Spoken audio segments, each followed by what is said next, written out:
ma'am. Good morning to all. Today we are discussing about the parts of IC engine. IC engine के बारे में कल हमने starting introduction class ली थी, जिसमें हमने पढ़ा था what is IC engine, classification of IC engine, difference between internal combustion engine and external combustion engine. फिर हमने classification of internal combustion engine पढ़ा था. Today we are discussing about the parts of internal combustion engine. External combustion engine हम last में पढ़ेंगे. सबसे पहले हम इंटरनल कंबशन इंजन को कंप्लीट करेंगे. तो अगर हम इंटरनल कंबशन इंजन की बात करते हैं तो ये डायग्राम है इंटरनल कंबशन इंजन का. ठीक है, इसी डायग्राम से मैं आपको सारी चीज़ें एक्सप्लेन करूंगी. अगर हम बात करते हैं सबसे पहले पार्ट की, तो हम इंटरनल कंबशन इंजन को डिफाइन करते हैं a device which is use to convert the chemical energy of a fuel into the mechanical energy. ठीक है, जहाँ पर हम फ्यूल की केमिकल एनर्जी को मैकेनिकल एनर्जी में कन्वर्ट करते हैं, वो कहलाता है आपका इंटरनल कंबशन इंजन. बेटा अभी मैं बोल रही हूँ ना, तो आप अपने माइक ऑफ कर लो, जब मैं बोलूँगी तो ऑन कर लेना. ओके, तो वो कहलाता है आपका इंटरनल कंबशन इंजन. मतलब जहाँ पर आप एक जगह पे सारे प्रोसेस करते हो, तो उसके लिए आपको एक चीज़ चाहिए होती है जिसको हम कहते हैं सिलेंडर. तो सिलेंडर क्या होता है? ये एक सिलेंड्रिकल पोर्शन होता है, ये कहलाता है आपका सिलेंडर, जिसको आपको क्लोज में कन्वर्ट करना है. तो हम क्लोज में नीचे एक सर्कुलर एक चीज़ लगाते हैं और ऊपर से इसको कवर करते हैं इस तरीके से. तो ये क्या हो गया? अब आपका क्लोज विसल हो गया. तो ये हो जाता है आपका एक क्लोज चैम्बर, जिसमें आपके इंटरनल कंबशन इंजन की सारी प्रोसेस होती है. तो ये जो आपका वर्टिकल पोर्शन है यहाँ से लेकर यहाँ तक का, ये कहलाता है क्या चीज़? सबसे पहला पार्ट क्या कहलाएगा? सिलेंडर, जिसके अंदर सारी प्रोसेस होंगी. क्या कहलाएगा ये? Cylinder. सिलेंडर, जिसके अंदर सारी प्रोसेस होती है. जो वर्टिकली दिख रहा है आपको, ये एक सिस्टमेटिक या सिलेंड्रिकल पोर्शन है. ये दिख रहा है? समझ में आया सिलेंडर क्या होता है? Yes, अब ma'am. इस सिलेंडर को ma'am. नीचे से कवर करते हैं, तो ये जो नीचे का कवर होता है, इसको कहते हैं क्रैंक केस. क्या कहेंगे हम इसको? Crank crank case. केस. लिखते जाना ये चीजें, मैं इसलिए लिख रही हूँ. Crank case. ये डायग्राम बनाओ कॉपी में और इसको लिखते जाओ. एक हो गया सिलेंडर, सिलेंड्रिकल पोर्शन, जिसमें सारी प्रोसेस. साथ में लिख लेना, सिलेंडर वो डिवाइस होती है या वो पोर्शन होता है जहां पर आपकी प्रोसेस कंप्लीट होती है. क्रैंक केस लोअर पोर्शन पर लगा होता है, जिसमें हम सिलेंडर को कवर करते हैं. और क्या होता है आगे हम बताएंगे इसके बारे में. और बेसिकली अगर ये 4 स्ट्रोक इंजन होता है, तो क्रैंक केस में यहाँ पे लुब्रिकेटिंग ऑयल भरा होता है. क्या भरा होता है 4 स्ट्रोक इंजन के केस में? यहाँ पर लुब्रिकेटिंग ऑयल. ये जो Lubricating oil. डायग्राम हम बना रहे हैं, ये सिर्फ 4 स्ट्रोक के लिए बना रहे हैं, 4 स्ट्रोक इंजन के लिए. अब वो चाहे पेट्रोल हो चाहे डीजल हो, जो आपके मेन पार्ट्स होंगे वो सेम रहेंगे. सिलेंडर सेम रहेगा, क्रैंक केस सेम रहेगा. और यहाँ क्रैंक केस में क्या भरा होगा? क्या भरा होगा? Lubricating oil. इतना समझ में आ गया कि सिलेंडर के Yes, नीचे ma'am. वाले पोर्शन को हम क्रैंक केस से कवर कर देते हैं और क्लोज में कन्वर्ट करते हैं, और उस क्रैंक केस में क्या भर देते हैं? Lubricating oil. ठीक है. अपर पोर्शन को हम कवर करते हैं डोम शेप से, स्पैरिकल शेप से. ठीक है, अब स्पैरिकल शेप से कवर कर रहे हैं, तो इसको कहा जाता है सिलेंडर हेड. क्या कहेंगे हम? Cylinder height. हेड सर, उसका सर है ये, सिलेंडर हेड है ये. क्लियर हुआ? अब यहाँ पर देखो, सिलेंडर हेड को स्पैरिकल ही क्यों किया जाता है? इसको कवर करना है तो हम फ्लैट सरफेस से भी कवर कर सकते हैं. हम किससे कवर कर रहे हैं इसको? स्पैरिकल शेप से. स्पैरिकल शेप से कवर करने का रीजन क्या होगा? क्योंकि अगर यहाँ पे सारी प्रोसेस होंगी, हीट प्रोड्यूस होगी, तो अगर यहाँ पे फ्लैट सरफेस होगी तो सब जगह पे इक्वल प्रेशर लगेगा. तो इस जॉइंट्स के ओपन होने के चांसेस है, बेल्डिंग के खुलने के चांसेस क्या हो जाते हैं? बढ़ जाते हैं. लीकेज के चांसेस बढ़ जाते हैं. अगर ये सरफेस स्पैरिकल है, तो हर पॉइंट पे प्रेशर की इंटेंसिटी क्या हो जाएगी? चेंज होगी. तो यहाँ पर लीकेज होने की प्रोबेबिलिटी कम होगी. कम हो जाएगी. तो इसलिए हमेशा जब भी इसको क्लोज विसल में कन्वर्ट किया जाएगा, तो किससे में कन्वर्ट किया जाएगा? किससे कन्वर्ट किया जाता है? स्पैरिकल शेप से. स्फेरिकल से. क्लियर हो गई बात? Yes ma'am. Yes, ma'am. अब इतना क्लियर हो गया? सिलेंडर क्या होता है, सिलेंडर हेड क्या होता है, क्रैंक केस क्या होता है। अब ये पूरी डिवाइस हमारा सिलेंडर या आईसी इंजन हमारा क्या हो गया, पूरी तरीके से क्लोज वेसल में कन्वर्ट हो गया। Yes ma'am. अब हम इसके अंदर बाकी चीजें लगाएंगे। तो सबसे पहले हम सिलेंडर हेड की बात करते हैं। अगर सिलेंडर हेड है तो उसके ऊपर एक तरफ हम लगाते हैं इनलेट वाल्व। क्या लगाएंगे? Inlet valve, inlet valve. और दूसरी तरफ यहाँ पर हम लगाएंगे एग्जॉस्ट वाल्व। लिख लो, इनलेट वाल्व और एग्जॉस्ट वाल्व। इनलेट का मतलब समझ में आ रहा होगा, इनलेट मतलब जिससे फ्यूल अंदर आएगा। पेट्रोल है, डीजल है, गैस है, जो भी वर्किंग फ्लूइड आप यूज करोगे वो किसके थ्रू आएगा? इनलेट के थ्रू। और जो वेस्ट गैसेस होंगी, स्मोक होगा, वो किसके थ्रू बाहर निकलेगा? एग्जॉस्ट। तो सिलेंडर हेड के ऊपर दो चीजें माउंट करेंगे, इनलेट वाल्व और exhaust valve. Exhaust valve. Clear हो गया? Yes ma'am. अब इसमें बाकी की चीजें, अब यहाँ पर आते हैं तो इसमें लगा होता है यहाँ पर आपका, यहाँ पे लाइन खींचोगे पतली पतली और एक बड़ा सा रेक्टेंगुलर पीस लगाओगे और ये लगाओगे। तो ये जो ऊपर की लाइनें हैं ये कहलाती है पिस्टन रिंग। ये दिख रहा है पिस्टन रिंग? ये जो पतली पतली लाइनें बनाओगे वो क्या कहलाएंगी? Piston ring. और ये जो नीचे वाला पोर्शन जिसमें मैंने सर्कल बनाया है वो कहलाएगा पिस्टन। क्या कहलाएगा? पिस्टन। पिस्टन। अब यहाँ पे समझने वाली बात है, ये पिस्टन क्या होता है और पिस्टन रिंग क्या होता है।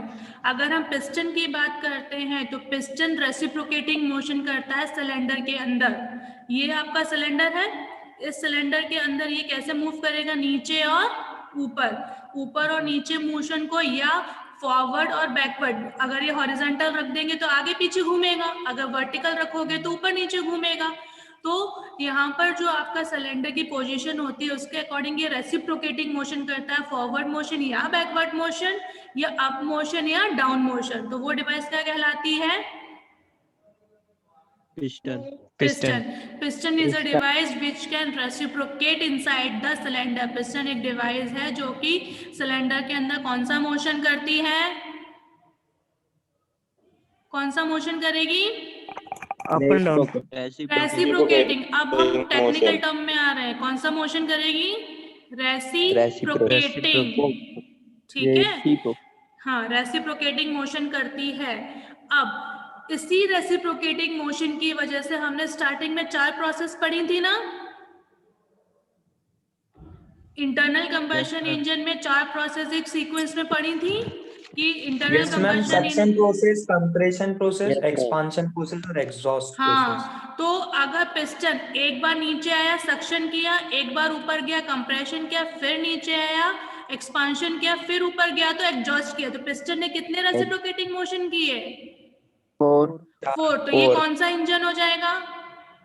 4 स्ट्रोक। अगर पिस्टन ने एक बार नीचे आया, सक्शन और कंप्रेशन हो गया, एक बार ऊपर गया, एक्सपांशन और एग्जॉस्ट हो गया, तो कितने मोशन हुए? 2 स्ट्रोक। 2। तो कौन सा इंजन हो जाएगा?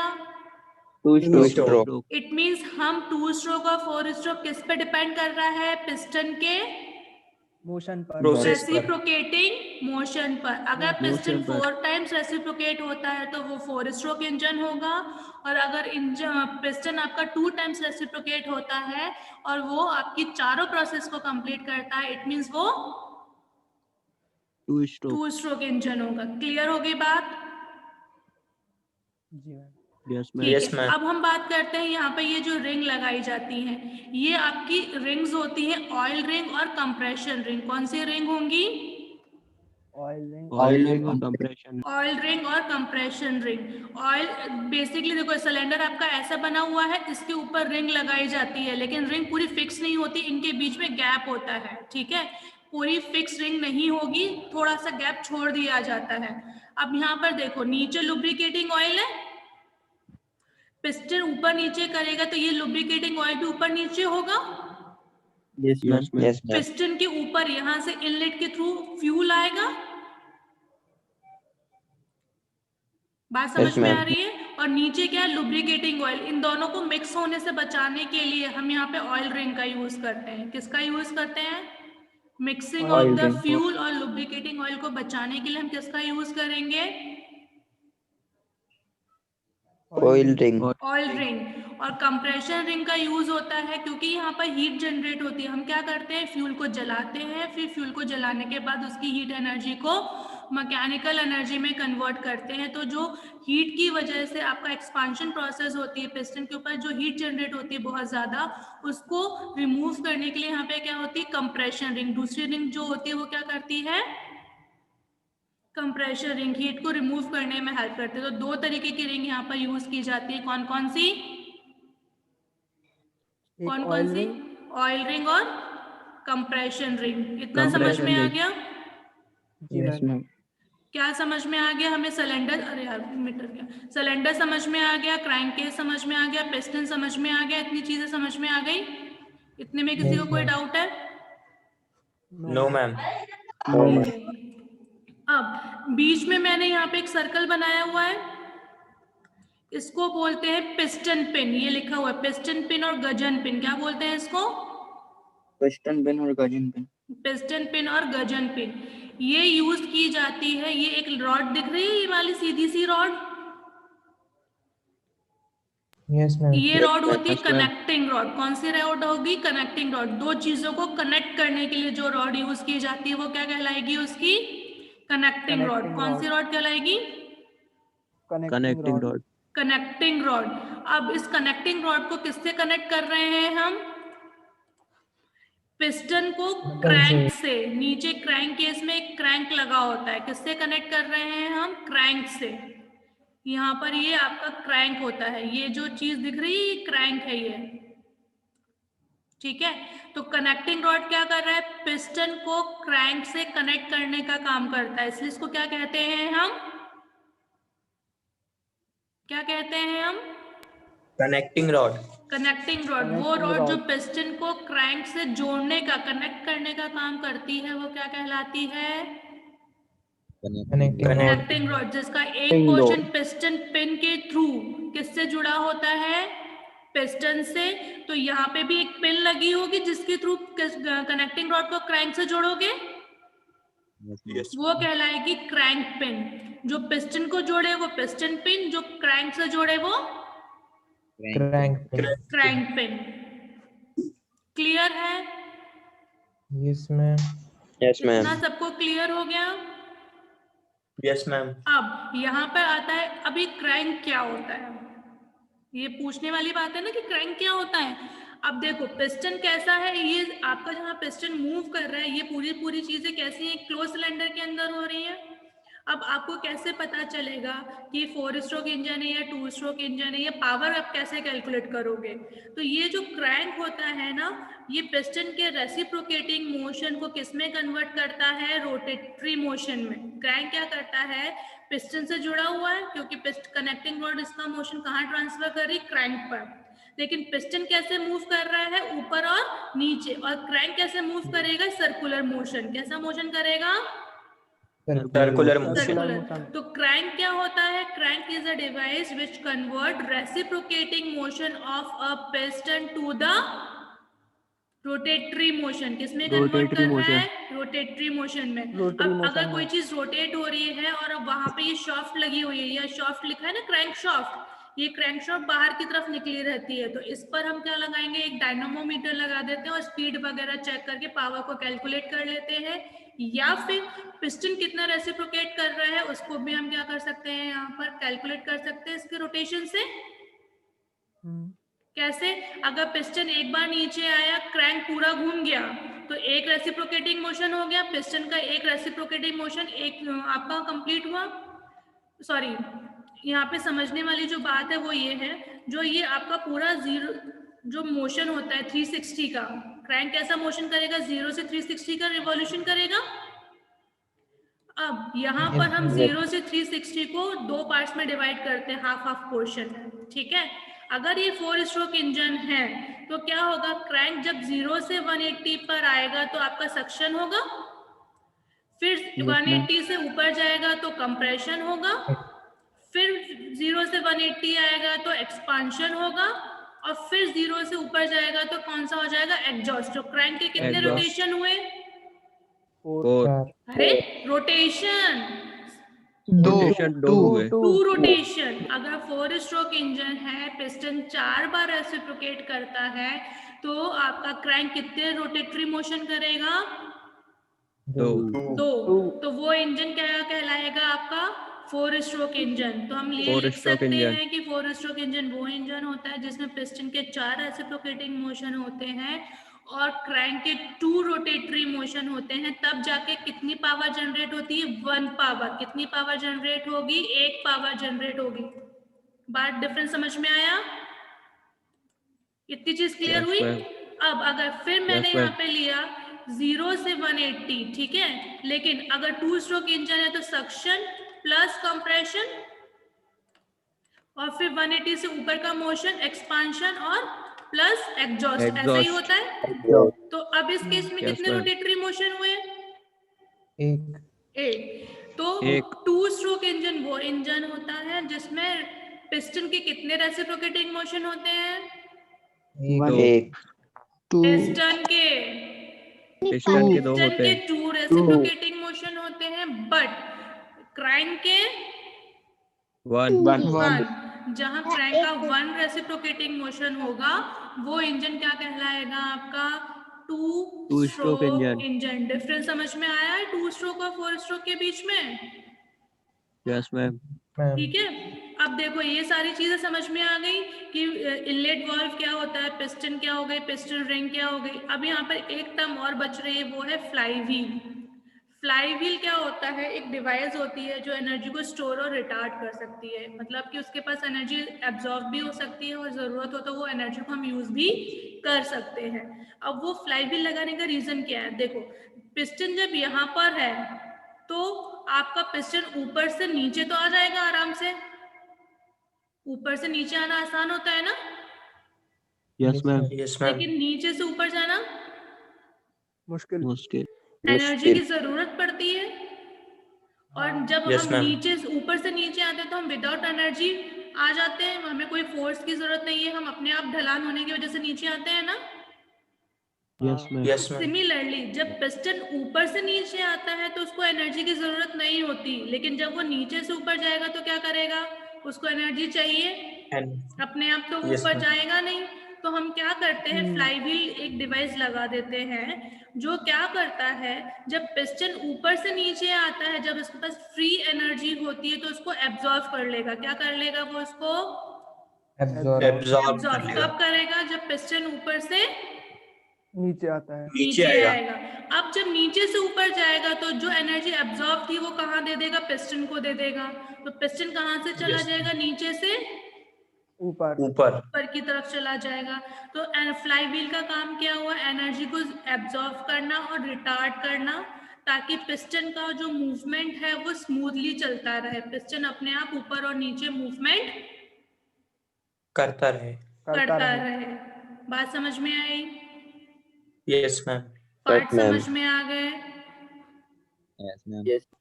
ठीक है। तो ये जो डायग्राम हमने आज पढ़ा है ये किसके लिए पढ़ा है? 4 स्ट्रोक के लिए। किसके लिए 4 पढ़ा है? Stroke 4 stroke engine. सारे पार्ट सेम रहेंगे 4 स्ट्रोक इंजन में, ठीक है। अब हम आप बात करते हैं डिफरेंस की। अगर ये 4 स्ट्रोक पेट्रोल इंजन है, कौन सा इंजन बनाते हैं हम इसको स्पेसिफिकली? Petrol engine. अगर ये पेट्रोल इंजन बनाना है तो ये सारे पार्ट्स आपके सेम रहेंगे। डिफरेंस आएगा कि इनलेट वाल्व, ये जो वाल्व लगा हुआ है ना, इस वाल्व पे हम एक डिवाइस लगाएंगे जिसको कहेंगे कार्बोरेटर। क्या कहेंगे? कार्बोरेटर। तो इनलेट वाल्व से क्या लगेगा? कार्बोरेटर का काम क्या होता है? जो एयर और फ्यूल के सही मिक्सचर को सिलेंडर के अंदर डालता है। एयर क्यों डालनी है? पेट्रोल तो डाल रहे हो वर्किंग फ्लूइड में, लेकिन पेट्रोल को बिना किस एटमॉस्फेरिक एयर के कोई चीज बर्न कर पाएगी क्या? नहीं। तो हम क्या करते हैं, पेट्रोल के साथ कार्बोरेटर क्या करेगा, पेट्रोल प्लस एयर दोनों को मिक्स करेगा और कहाँ भेज देगा, सिलेंडर के अंदर, ताकि सफिशिएंट अमाउंट ऑफ एयर रहेगी तो फ्यूल या पेट्रोल आसानी से क्या हो जाएगा, जल जाएगा, बर्निंग कर जाएगा, इग्निशन हो पाएगा। तो कार्बोरेटर का मेन पर्पस क्या होगा, एयर और पेट्रोल के सही मिक्सचर को सिलेंडर के अंदर भेजे। क्या करेगा, सिलेंडर के एयर अंदर और भेजेगा। पेट्रोल के सही एयर और मिक्सचर फ्यूल के को सही मिक्सचर को हाँ, सिलेंडर सिलेंडर के के अंदर अंदर भेजेगा। भेजना। तो पेट्रोल इंजन में क्या डिफरेंस समझ में आया कि इनलेट वॉल्व से क्या कनेक्ट दिखेगा आपको, कार्बोरेटर। इतना समझ में आ गया। और कार्बोरेटर का मेन फंक्शन क्या हो गया, वो ऑयल और फ्यूल के सही मिक्सचर को ऑयल सिलेंडर के नहीं, अंदर भेजे। पेट्रोल और हाँ fuel Air. Plus water air. आपको लिखना एयर, पड़ेगा air, petrol air, P plus A, petrol plus air. ठीक है, एयर। पहला डिफरेंस समझ में आया पेट्रोल इंजन का। फिर इनलेट वाल्व और एग्जॉस्ट वाल्व के बीच में सिलेंडर हेड ऐसे होता है ना, तो यहाँ पे मैंने इनलेट बनाया था, यहाँ पे मैंने एग्जॉस्ट बनाया था।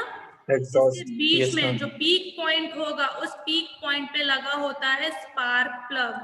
क्या लगा होता है, स्पार्क प्लग। मतलब फ्यूल को जलाने के लिए, इग्नाइट करने के लिए जो डिवाइस यूज की जाएगी वो क्या होगी,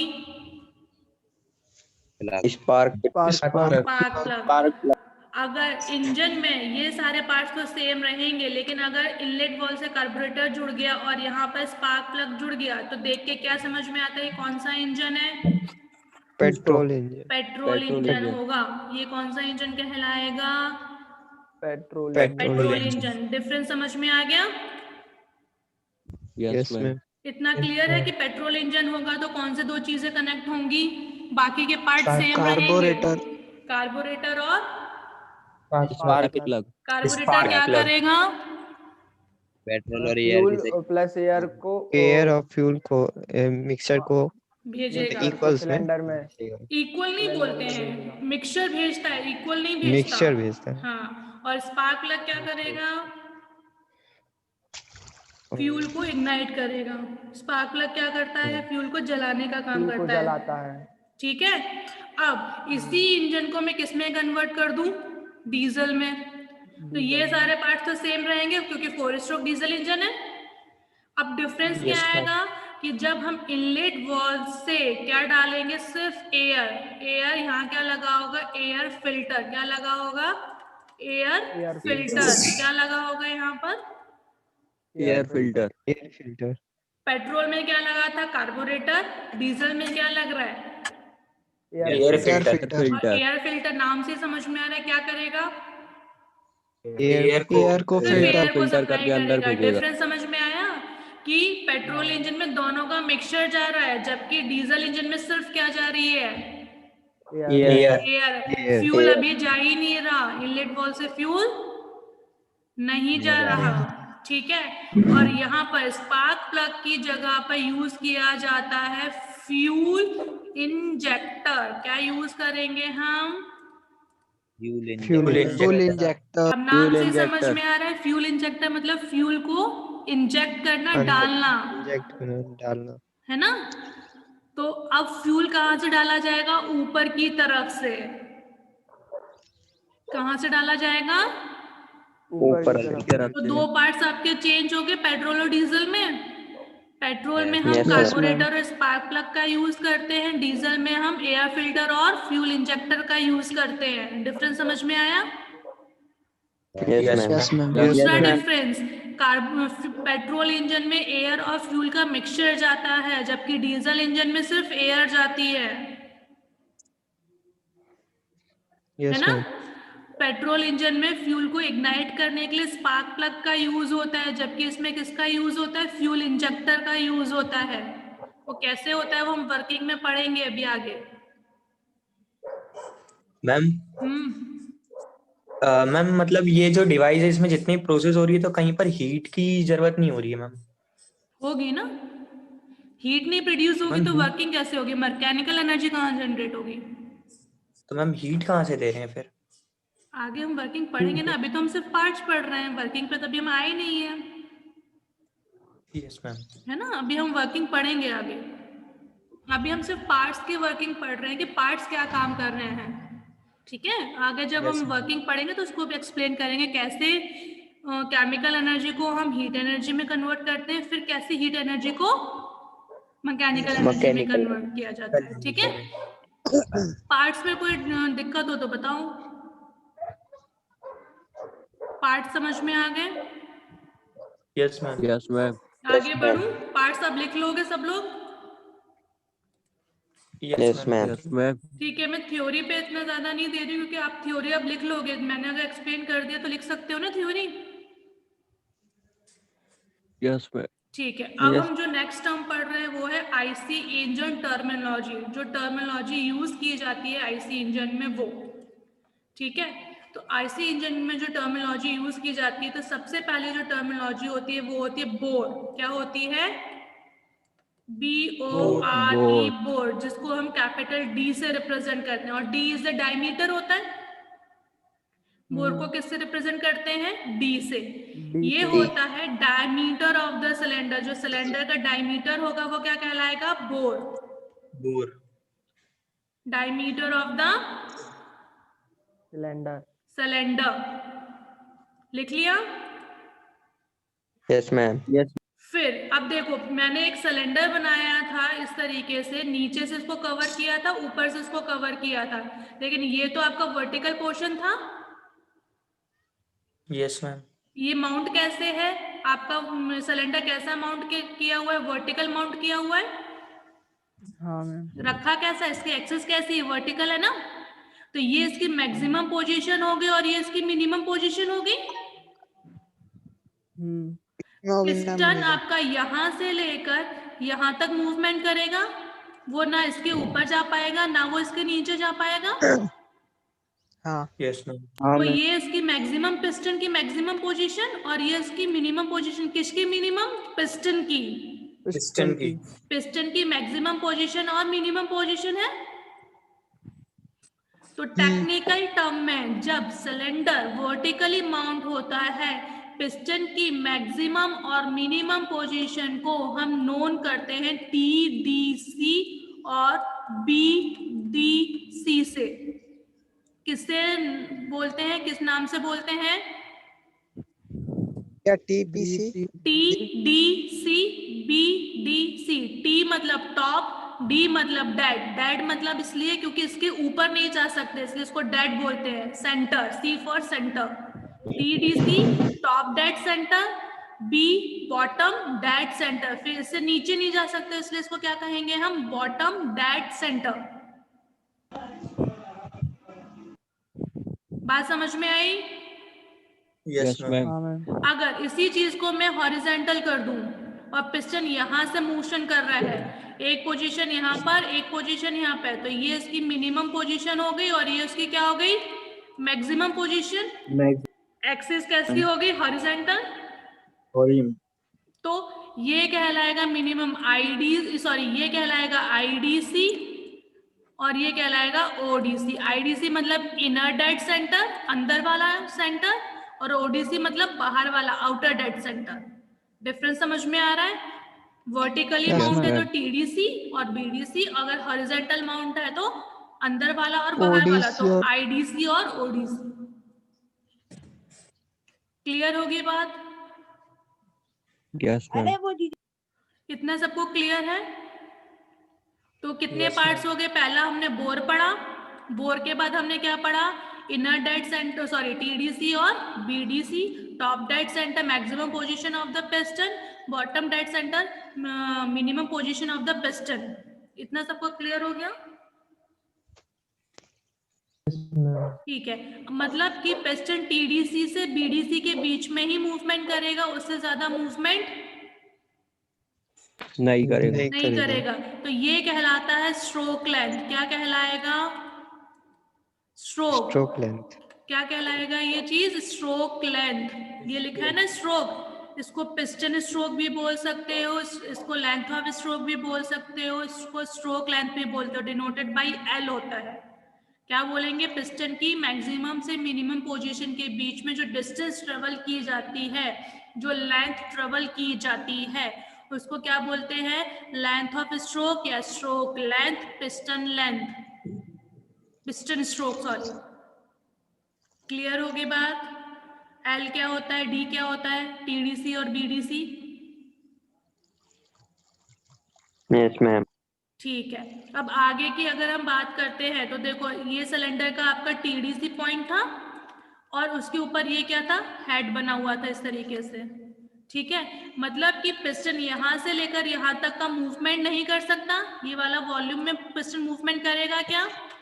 नहीं करेगा। यहाँ पे सिर्फ ये मूवमेंट किसके लिए, वॉल्व की ओपनिंग और क्लोजिंग के लिए या बर्निंग ऑफ द फ्यूल के लिए? ठीक है, तो वो वॉल्यूम जहां पर पिस्टन कहां पर हो, पिस्टन कहां पर हो, टीडीसी पर, और सिलेंडर के हेड तक के बीच का जो वॉल्यूम होता है जहां पे पिस्टन का डिस्प्लेसमेंट नहीं होता है उसको कहते हैं क्लियरेंस वॉल्यूम। क्या कहते हैं?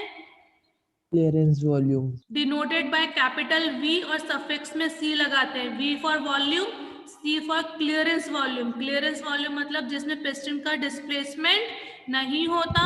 ये डिस्टेंस कहां से कहां तक की होती है, पिस्टन की टीडीसी पोजीशन से लेकर सिलेंडर के हेड तक की पोजीशन के बीच का जो वॉल्यूम होता है, जो वॉल्व की ओपनिंग और क्लोजिंग के लिए दिया जाता है, जिसमें पिस्टन मूवमेंट नहीं करता है, वो वॉल्यूम क्या कहलाएगा आपका, clearance volume, denoted by VC.